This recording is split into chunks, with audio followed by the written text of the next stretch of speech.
Hi, everybody. Welcome to INE Live. I'm your host, Kathryn Brown. We have a fantastic stream coming at you today. We are talking about your career in the cloud, how to get started. If you're already in a career, we're exploring how you can get the best out of it and how you as a team leader can get the most out of your cloud teams. First, as we do each week, each stream here on INE Live, I want to let you know we are streaming live across social media platforms right now, LinkedIn, Facebook, YouTube, and Twitch. Be sure to like and subscribe on the social media platform you're using so you can stay in the loop when we do go live. And we always want you to get involved. Talk to us, talk to others. We'd love to see that. I'm watching chat taking off right now. It is rocking. We've got Luis in Guadalajara, Mexico, Douglas, Brazil. We've got Norway, Canada, India, Massimo in Italy, Ciao. Love to see everyone. We are monitoring chat here. If you have a comment, drop it in. If you have a question, go ahead and put a Q at the beginning so we can find those questions easily, and we'll get to as many as we can today.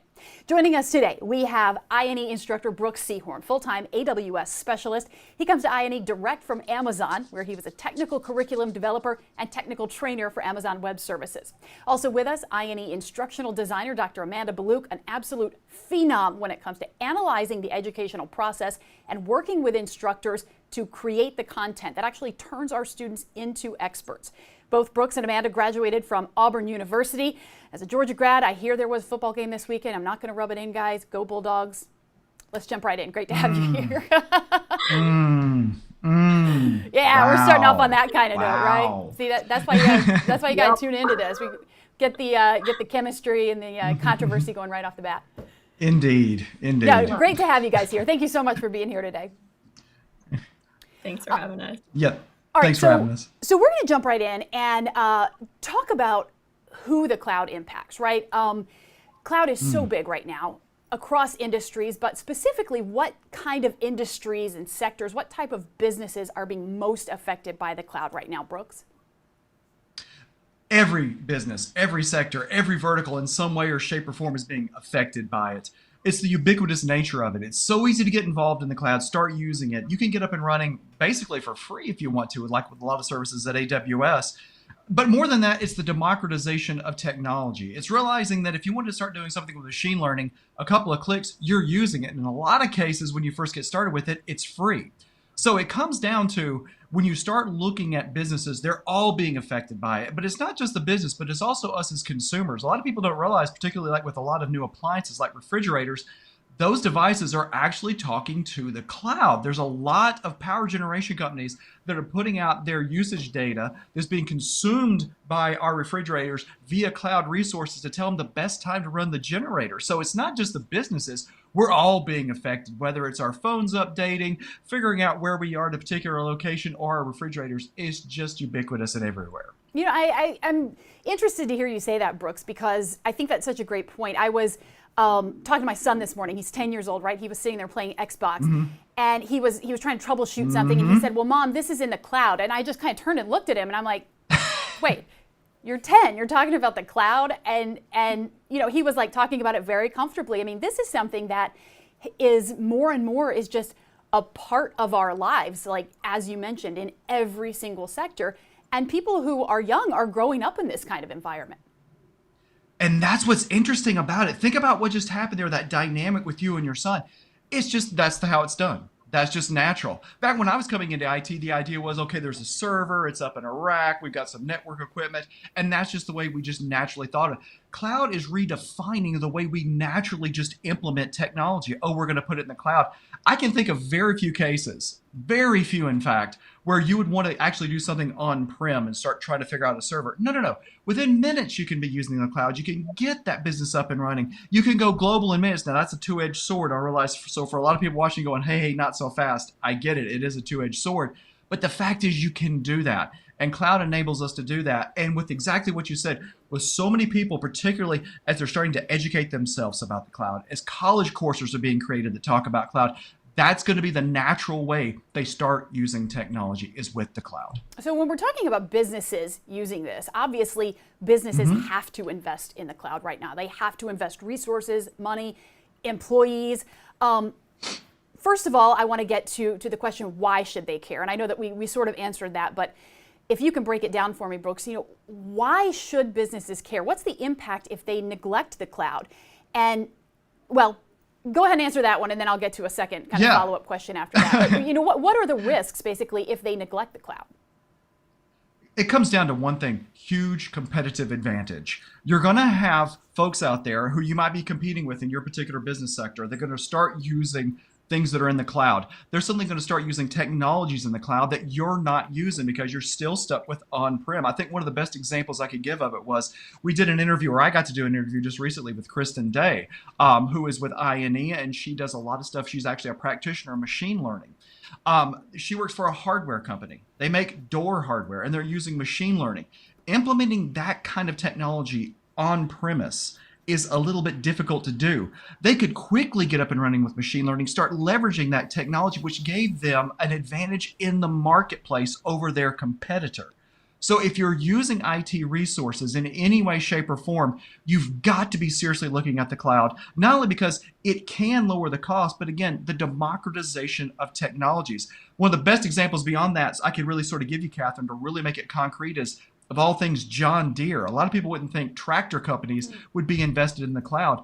But if you now look at a lot of John Deere, their latest tractors, they're like rolling data centers with IoT all over the top of them, because John Deere realized they could have a big advantage in the marketplace if they had a tractor that, while going through the field, could do machine learning on things like soil quality of the crops being harvested, had hyper accurate capabilities to move through a field correctly. It became a big differentiator between them, so that as a farmer is looking for a new piece of equipment, about to make that really big investment, they can step forward and say, we have these technologies available today. And the reason they can do it so quickly is the cloud. So really it comes down to, if you're a business and you're not looking at cloud for resources, it's a really dangerous place to be in. Start looking at cloud. Be smart about it. Don't just buy in hook, line, and sinker, but seriously look at what's there. And if I can just end this question with this one, Kathryn, it even goes to places where you wouldn't think it would be applicable. There's a lot of, I live here in Alabama. We have to deal with things like tornadoes, hurricanes, some major climatic events. I've worked with some small businesses around here and really pushed the idea of using cloud for remote desktops. The idea being that if we have a tornado come through, it wrecks a business and all of your assets are on premise, it's gone. Hopefully you can restore it within a week or 2 weeks. If it's in the cloud, you can get back up and running very quickly. So it's not just an advantage, but it's also making sure that should that bad thing happen, a climactic event, something happen at your place where you lose power, because it's cloud hosted resources, you can still get back to it. So it's really so many dimensions that can affect a business in a hugely positive way. And to not go that way is a big mistake. You need to be looking in the space. I'm just in my mind picturing the rolling John Deere computers, data centers, right? Oh yeah, which is a great analogy, yes. Brooks. And you went ahead and answered my follow-up question before I even asked you. So thank you. You're fantastic. I want to bring you into the fold here and explore your role a little bit as an instructional designer. We were talking yesterday as we were preparing for this stream. You're not an expert per se in the cloud, in cybersecurity, in networking. And we have that in common. But you do have a critical role in creating the courses and the learning experiences that INE offers. And what you do here is fascinating. I wonder if you can just go into some detail about what you do and how that impacts the courses and the offerings that INE has. Certainly. So my role as an instructional designer is basically to be a collaborator that looks at our material from the lens of student learning and understanding. So my goal is to work with these amazing subject matter experts and bring their vision and their expertise to the forefront in a way that really appeals to our audience.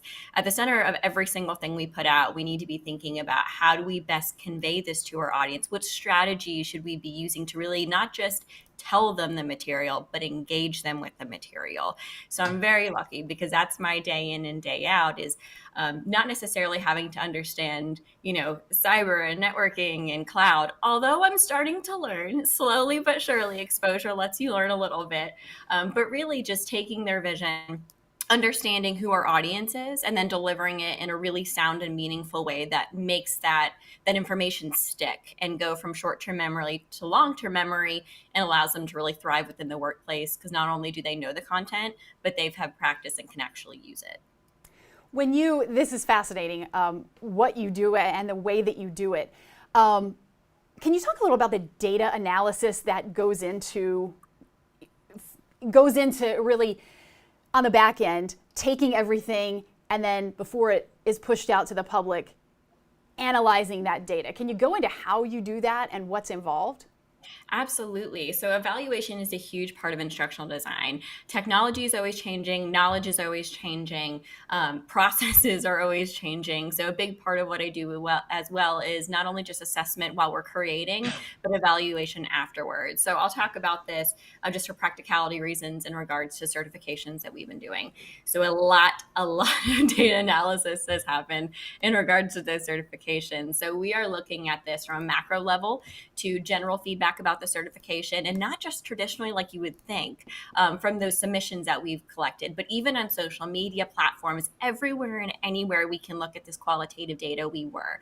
So we were looking at this again on a macro level about what people thought about the certs in general. We're looking at a deeper dive into each question specific. So things like, how did everyone answer this specific question? What was the range of answers that we got? Did our population get this question right? What was their first choice pick? What was their second choice pick? Why was their second choice pick their second choice pick? Going back and forth into the videos to make sure, and the content to make sure it was represented well within the content. Looking at the individual question analysis, so feedback on individual questions. There is data analysis at just about every single level for every single piece of a product that we put out, as it should be. And the great part about this is it never should stop. Again, everything's always changing. We're always learning. We want to make sure we're putting out the best products possible that really reflect what our learners want to know, not just what our subject matter experts know. And they're amazing at, really thinking about where the industry is and where it's going. And we want to make sure we have that in our material. But we also want to make sure we're constantly putting out a product that our audience wants and needs. So we definitely take that lens and that approach when we're looking at eval beyond just the data, making sure that they're represented and their feedback's present. Yeah, and I want to dig into something that you alluded to just a second ago as you were talking there. INE, of course, is in the process of launching cloud certifications. We've done several betas. In looking through the comments, I know a lot of you participated in those betas, so thank you very much. More to come. Stay tuned on that. Brooks and Amanda are together in the process of reviewing all of this feedback that's coming through, and as you mentioned, Amanda, refining the exam. We don't want to go into too much detail about that because this is still very much a work in progress. So again, stay tuned for more details on these certifications and what's coming down the line. But I did want to explore a little bit and this is for both of you, Amanda and Brooks, what kind of opportunities are there out there in the broader industry for INE's cloud certifications to make a real impact? Where are the empty spots? Where are the voids? And where are the places where these certifications and INE, what things that INE is doing in the cloud are really have the potential to make a difference? Absolutely. I'll toss it to Brooks first so he can talk about it from an industry standpoint. Okay. I think one of the interesting things about it, and keep in mind, I'm coming from Amazon. So I was very much in that Amazonian frame of mind about we want to teach you about AWS. But when we start looking at what companies are asking for, they're not just saying, know a lot about AWS, welcome to the team. You start looking and there's like, wait a minute, they want you to know about more than just one cloud provider, or they want you to understand more about the business, or they want you to understand, how this technology should really be working, and especially third-party tools. And I think if anybody on the stream right now could probably within seconds pop up there, third-party tools like Terraform, Ansible that we're seeing are just so ubiquitously used in the space. We're moving into that area so that people really understand what's going on when it comes to, when I get that job, what am I really going to be doing? What's going to be expected of me? So we're pushing into that space by saying, what is that role? And how do we take a certification and tie to it so it makes sense? We're not just going to be throwing out pieces of paper. That's not how it works. We really want you to be there. And if I can kind of throw it to you, Amanda, one of the things, and by the way, having a great ID can really change up your game when it comes to techs like me coming up with questions. But the idea that we also want our clients to be able to think almost, and correct me if I'm wrong here, Amanda, I'm thinking about that Bloom's taxonomy jibber jabber stuff, to think, sorry, to any IDs watching, so sorry. It's that idea of that synthetic thinking. Because when you show up on the job, it's not like when you're in school and you've got a textbook and there's an answer. You've got to create solutions. And I think that's something, Kathryn, if I could throw it to Amanda, it's something that she's really pushed and that she was looking for that I think really changes up the way our certification questions look when it comes to our clients and what they're learning. If you kind of extrapolate on that, Amanda, I'd appreciate it because I can't go there. I won't. That's too much. Absolutely. I'm glad you brought that up, Brooks, because there's two things from instructional design standpoint I think that really make INE unique in this specific space with our certifications. The first is what you're talking about, and it's a use and development of questions that really just are beyond trivia. While there is a baseline understanding that we have to establish within our user group so that way they can walk in and know these common words and concepts and relationships, there's also, I feel, a gap in the industry that we tried to fill, which is we don't want to just be able to regurgitate information. We want our clients coming through and taking this course and this certification to be able to do something with that knowledge. So when they walk in on their first day and someone says, hey, this is our situation, what do you think we should do next? We wanted to create something that would allow our users to say, oh, I think we can do this, or we can do this. Let's think on it together and collaborate. And I think that's what makes our certification unique. So we put a lot of thought into how everything was formed. We really focused on analyzation-based questions, actual scenarios that happen within the workforce. We really use the concept of multi-logical thinking and making sure that we're thinking through all these different complexities and we're showing them in one specific question. So again, we're having that critical thinking, that higher order thinking that's going to better prepare our user.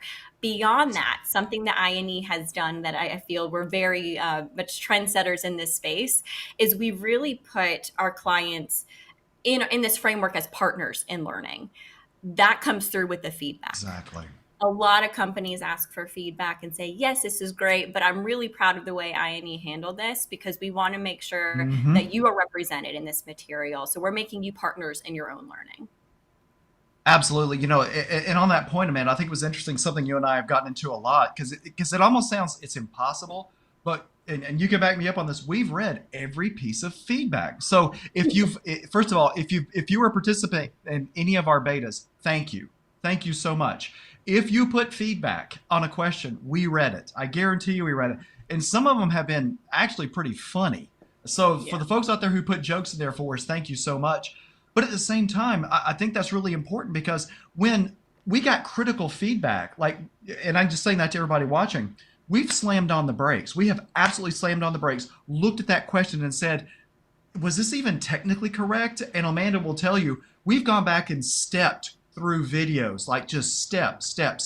And even when we have found, and maybe you can speak to this, Amanda, when we have found situations where the material was covered, I know you've stepped in and said, no, that's not good enough. That's not how this works. Absolutely. We want to make sure that what we're putting out there is a good representation, not just of knowledge, but of useful information and useful knowledge. So anything that we even considered or got feedback as being, why is this important? Or I'm not really sure about this. We did an overhaul and made sure that we were giving you the best of the best. And that takes time to do. But in the end, it's going to make a better product that's reflecting you and your needs. And again, we want to make you a partner in learning. And so that's why we're taking that approach. So as you guys are talking about the feedback, I know that you have, and I know that you have the stat too. It's something like 500 pieces of feedback or some, you have it to the number and to the hour. I don't have that stat in front of me, but I know that you guys have sent it to me. And God bless you for doing that and reading all of that feedback. I wonder if you could go into some of the details about the maybe broader themes of feedback that you've seen, specifically around some of the problems that currently exist. Amanda, for you, from the perspective of an instructional designer, and where are there some opportunities to make improvements in the industry? Absolutely. From an instructional design perspective, the information that we gathered back and the feedback that we received from the beta was really enlightening, because what it signified to me was that there's a missed opportunity industry-wide. And that was, again, going back, I know I've said it before, but at these fundamental, these basic level certifications and products that we're putting out industry-wide, we're not really challenging. We're not really preparing our users to the best of our abilities because we're focusing on those lower levels of Bloom's taxonomy that was mentioned earlier. And what I mean by that is that we had an opportunity, and we do have an opportunity as an industry, to give our users and to prepare our upcoming workforce in coworkers and future colleagues to the best of our ability by creating materials that really helps them to critically think about what they're going to be experiencing day to day.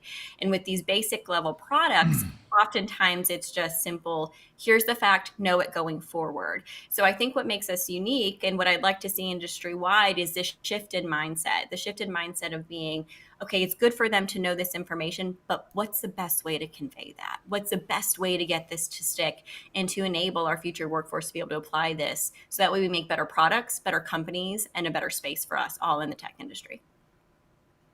Brooks, do you want to weigh in there? Do you want to try your hand at some ID?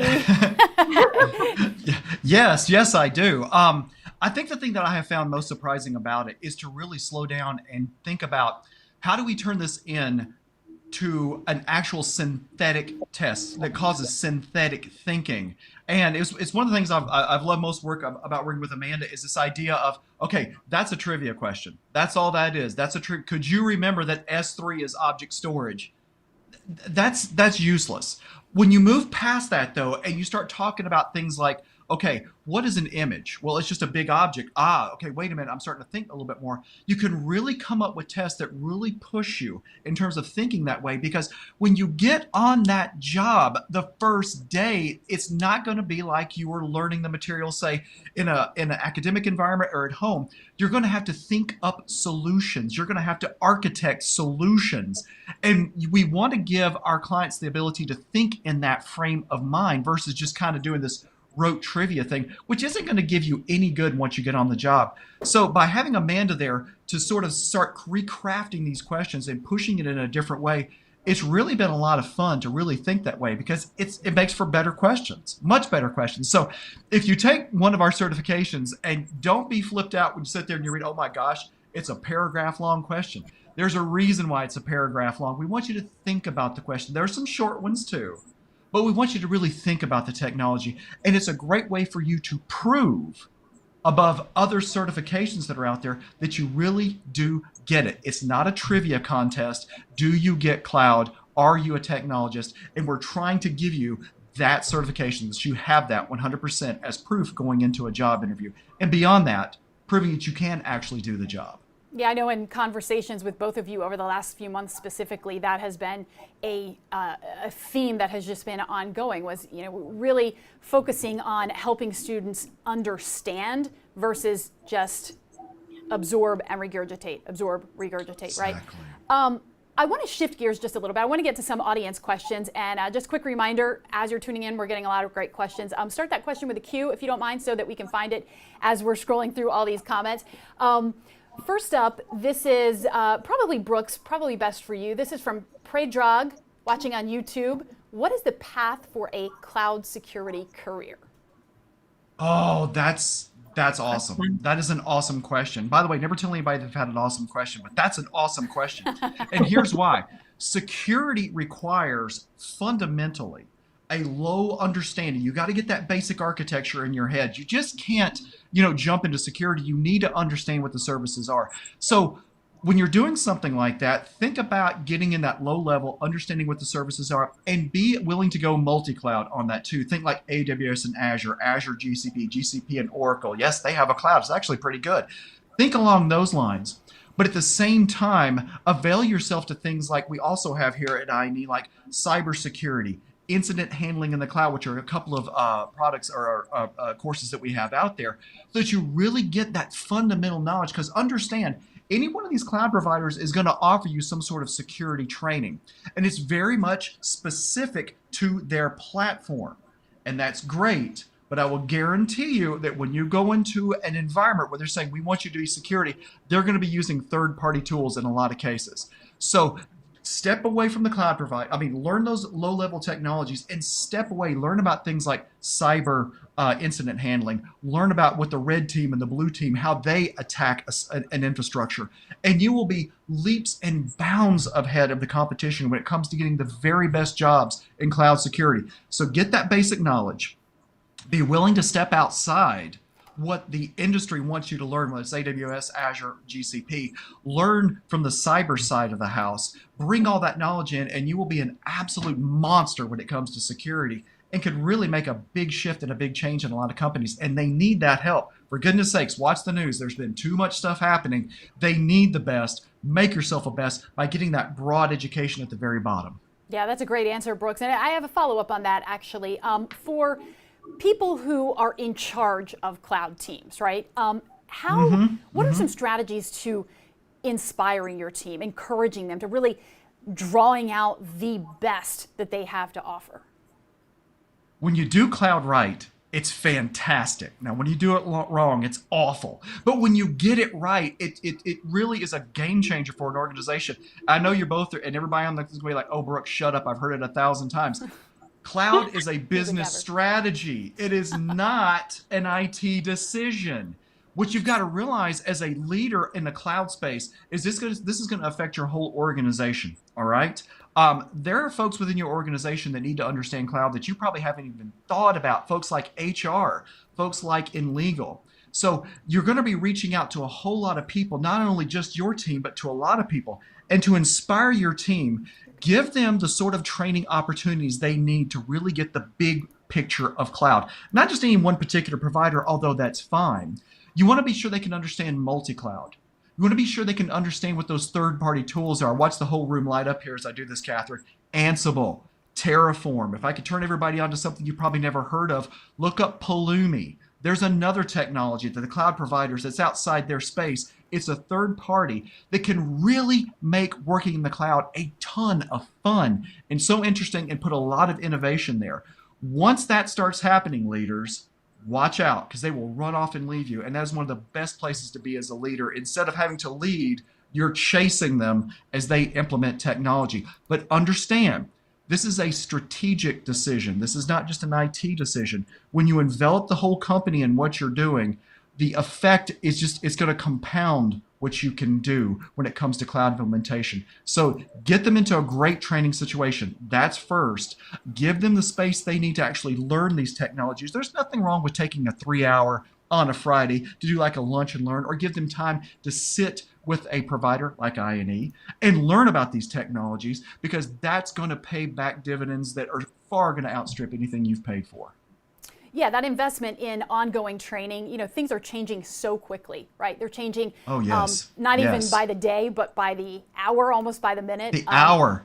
Particularly when it comes, yeah, go ahead. I was going to say, absolutely, Kathryn. This is one of my favorite stories to tell, and I think I've ever told this story. But quite literally, I was sitting in Seattle. This is when I was at Amazon. I was in a room full of clients. I think there was like 60 of them, and I was explaining something about the serverless technology in AWS called Lambda. So I'm, blah, blah, blah, blah, blah, blah, blah, blah, blah, whiteboarding, and I see the other employees in the back of the room who are supposed to be supporting me giggling. And I finally just said, what are y'all laughing about? Literally, from the beginning of when I started until that point, Lambda had changed. Oh. Literally within like minutes, the technology had changed, and they're giggling as they're reading it, realizing everything he's saying is wrong. So I said, get up here and explain it. So that's the point of having great training that's really keeping up. The technology changes so fast that if you don't stay on top of it, you're going to find your competitor has implemented a technology that you weren't keeping up with. They're offering their customers something, and they're taking your customers away. So for goodness sakes, don't play with this. Get them the education they need, give them the time that they need, and that investment will pay dividends that far beyond anything you put into it. I'm so glad that you gave that analogy, that story, because we say all the time, this technology is fast changing. It's changing by the hour. It's changing by the hour. And oh yeah, to hear that you really experienced that, it's very, absolutely, very eye-opening, and it really brings it home. I know you were talking a little bit about cybersecurity when you were talking about the cloud, and especially these days, they're all so interconnected. But I wanted to get to another question. This is from Abdul Malik, watching on LinkedIn, who asks, how does cloud affect the role of cybersecurity? And thanks for your question. Oh, it's huge. It's absolutely huge, because when we start moving into the cloud as cybersecurity, you're going to see an enablement that you didn't have before, because you're going to be able to quickly grab technologies and bring them together. I'll give you an example of one within AWS. It's called Macie, M-A-C-I-E. And what Macie can do for you as someone who's in charge of keeping that security up is a game changer. Think about the ability to detect PII, personally identifiable information, sitting in a bucket someplace where normally you wouldn't have had that technology sitting out there. So knowing what Macie is, knowing how it works, understanding what object storage is in S3 as a cyber technologist, is going to be a huge game changer for you, because there may be a lot of people who just thinking along those same sort of cyber things like, oh, we'll use Wireshark, we'll set up a honeypot, we'll do that sort of stuff. No, friends, there are tons of technology in the cloud. And of course, me being AWS, I can speak about that forever, that are going to change the way you can sort of put that footprint out there of security for your organization. So when it comes to cybersecurity, you're going to have to be in the cloud. You have to understand those technologies. And again, don't be afraid to step outside what the vendor is offering and look at things like, let me give you one real quick, Abdul. Look up Prowler sometime, Prowler, or I think it's called CyberGoat, maybe what it's called. I know it's an insane name, but these are both frameworks for digging in to a cloud infrastructure and checking it for security. So it kind of teaches us right there, whether we like it or not, as a cybersecurity, we're going to be in the cloud, because guess what? Everyone's going to the cloud, and we've got to secure that space. Amanda, do you have any thoughts on this? I know that we've established you're not particularly an expert in cloud or cyber, but you do have some very unique insight into the process, into the analytics and the data. Yes. Just again to repeat the question, how does cloud affect the role of cybersecurity? And I'd love to hear your answer through the lens of an instructional designer. Absolutely. So the parallel I'm going to draw here is actually from my days teaching. Yes, I taught for a long time and switched over to teaching adults, and that I'm a little bit taller than I'm really short. So, it's fine. But what I'm seeing here actually resembles what I saw in university settings and within high school settings of this interdisciplinary approach. And what I'm finding the more that I work at INE is that our sectors that we have aren't standalone. They're not autonomous completely, that there's always going to be some crossover. And what's really cool is if we capitalize on that and create products and relationships and videos and content that show how these things intersect with one another, we get a more well-rounded understanding of these intricacies. We get a more well-rounded understanding, a more holistic view of what it is we can do with that understanding and that knowledge in our workplace to allow us to answer questions and address issues way more competently than just having this one narrow scope. So anytime that we have an opportunity to really explore those intricacies and those relationships that cross these sections, I think it's absolutely phenomenal. We're seeing this now at INE. We've definitely made some strides in starting to connect those dots across the areas, and I hope we continue to do so, just again, because I think that's where we're headed anyways, and I think that's where the industry is headed, and really acknowledging and embracing those relationships and how they come across the board together. If I can jump in real quick, there's something Amanda said there. And by the way, she just threw a mountain in front of all of us. And I'm afraid most of you didn't see it. So let me slam on the brakes right here and give you the real world about it. When I've done architecture, when I was at AWS and I would do architecture, this strange thing would happen. We would get to talking about virtual private clouds, VPCs. And if any of you have done anything with AWS, you know what a VPC is. But one of the first things you do with a VPC is you're defining the IP address range for everything that's going to be in there. This always happened, Kathryn. It was amazing. I would stop the class, I would turn, I would put an IP address up on the board, and I would say, can anybody tell me what subnet this is in based on this CIDR block range? And the room would go quiet. And literally I'd say, okay, we're stopping the class. I've got to teach you IP addressing. Something about INE, and Amanda knows about this as well as I do, that makes us so different in this space is that when it comes to learning things like IP addressing, I'm going to step out of the way. Yes, I know cloud, but when I have somebody like Brian McGann who has like CCIE after his name, or somebody like Keith Bogart who is just absolutely phenomenal teacher, they can teach you IP addressing in ways that hardly anybody else can. So that's one of the big differences, or one of the big differentiators between us and say other providers is that when I'm teaching you cloud, yes, I'll teach you cloud, but Amanda will be the first one to say, okay, Brooks, get out of the way and just push me right out of the frame. And then let somebody like Keith or Brian come in who can absolutely own teaching you IP. And that is a huge difference. Because again, what we're thinking about at INE is, what do you need to know when you get to that job? You don't need one of my 15-minute lessons on IP addressing that I hope you remember. You need a real expert to teach you, because that's going to make you an expert. And that's going to change not only how well you do on the job, but your chances of getting that job. So just kind of add and braid on to what Amanda had said. That's one of the really, really big deals that we've been able to implement in terms of this sort of cohesiveness between all the different areas at INE. Thanks for that, both of you. And we are getting, Brooks, you're getting a lot of love for the way that you start your courses. High builders. Is that a thing? Let's give us a big high builders. Oh yeah, I said high builders. That started because I forget where I was, but it was a room of like a couple of thousand people, and I was about to go up on stage. I didn't know what to say, so I just, hello builders, and I've just stuck with it ever since because that's really how I see anybody who's in the cloud, particularly our clients here at INE. They're builders. They want to create things. They want to architect things. They want to build things up. So you really become a builder in the space because, and this goes back all the way to the beginning, Kathryn, about why is cloud important, why business should be thinking about it, because it's so easy to start building in the infrastructure, start creating things. So that's something just always stuck with me, and I love just saying, hey builders, let's get to it. Whether it's a lab or something, it's a lot of fun to do that with everyone. I love that analogy that cloud architects are builders, and they're building something. They're building this foundation. Staying on the career path.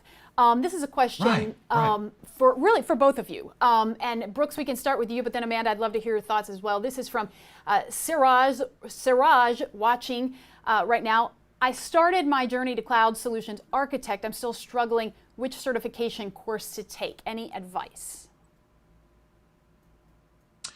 That's interesting, and I almost wish we could do a little bit of back and forth with Siraj right here, because one of the things that drew me to INE, that I was so excited about, was the fact that one of the first things that we talk about is this: you're not going to get a job as a cloud architect day one. It's just not going to happen. Cloud architect is a senior position. This is somebody who's had 5-10 years of experience. When I was a cloud architect, when I'm not a cloud architect, but just an architect within the Department of Defense, that didn't happen my first couple of years. I was there like 7 to 10 years before I started putting on that title.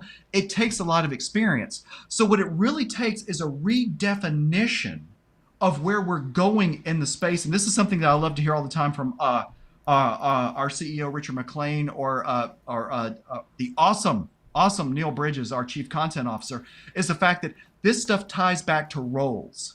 So at INE, what we do is we start thinking about, what is that first role you're going to get? What's that first thing you're going to do in cloud? And chances are it's going to be something like administrator or maybe engineer. And that path can take you to becoming an architect. But we don't miss out on the fact that a lot of times in a lot of organizations, even if you're an administrator, you need to be able to put that hat on quietly in the corner and look at the solution they just gave you and say, I think I know a better way.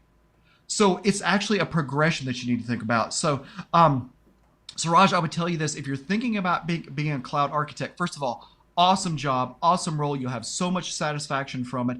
But realize that your first step out, you're probably going to be an administrator somewhere.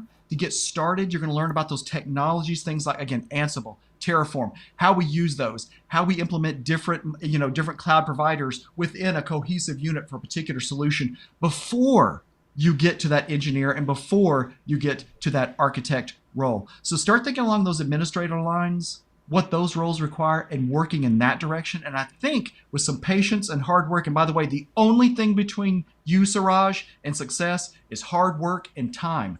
That's it. There's nothing else there. You can get there. So look at that role, that administrator role, and say, what are they asking me to do?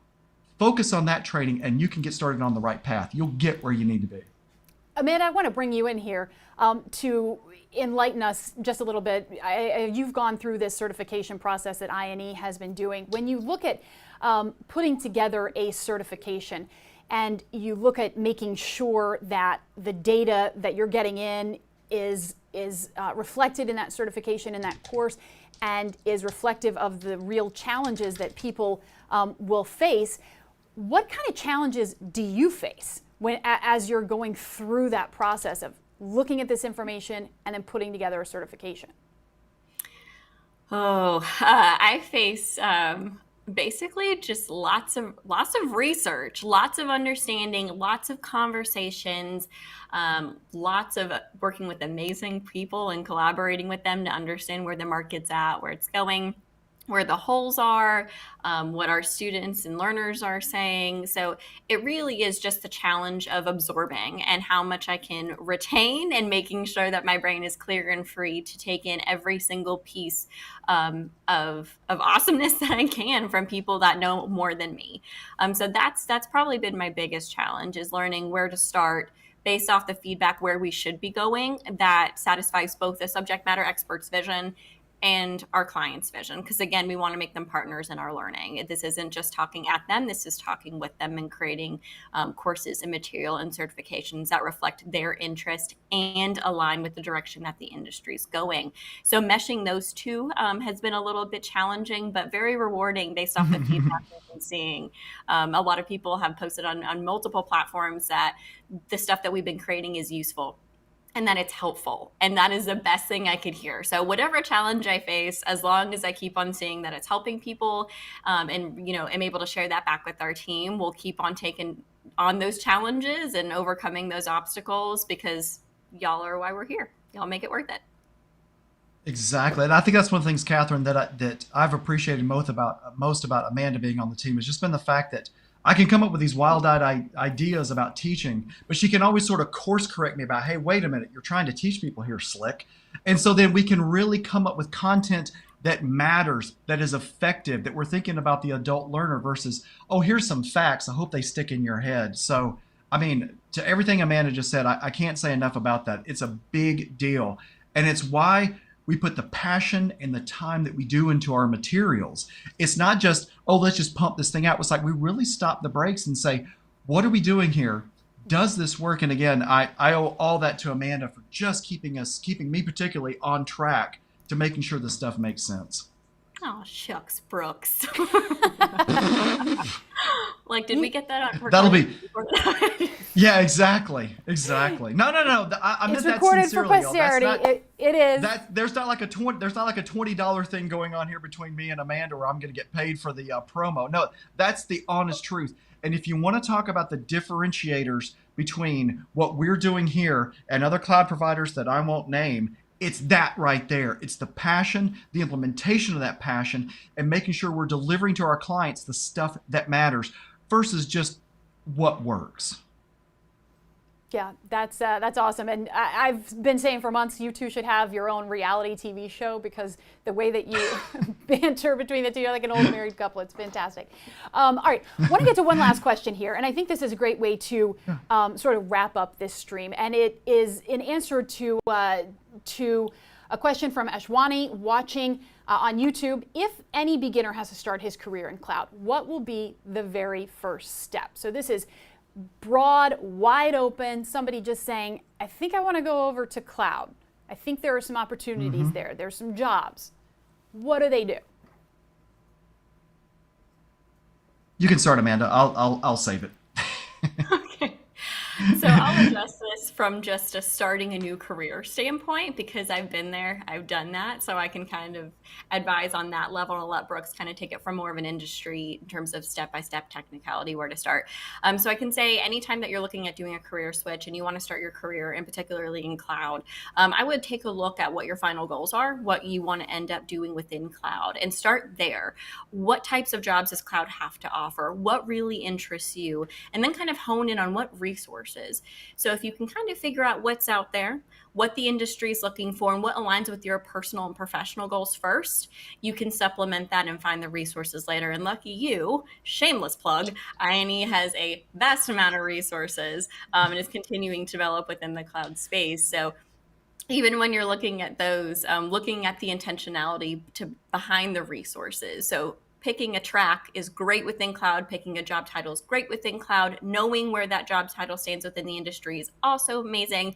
But making sure the educational material that you're picking and you're starting that journey with really reflects your end goal. Because you'll notice that every single organization that puts out content is founded, has different mission, different values, a different style of delivery. So really being intentional with where you gain this information and really understanding the lens that that organization is coming from when they build their content is going to be just as important as figuring out what direction you want to go in.